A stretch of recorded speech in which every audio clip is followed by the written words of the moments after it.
How to save emails to files on phone. Let's not waste any more time, let's right to it.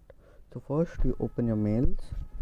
Once you open the mail, for example, I want to, what we say, save this file.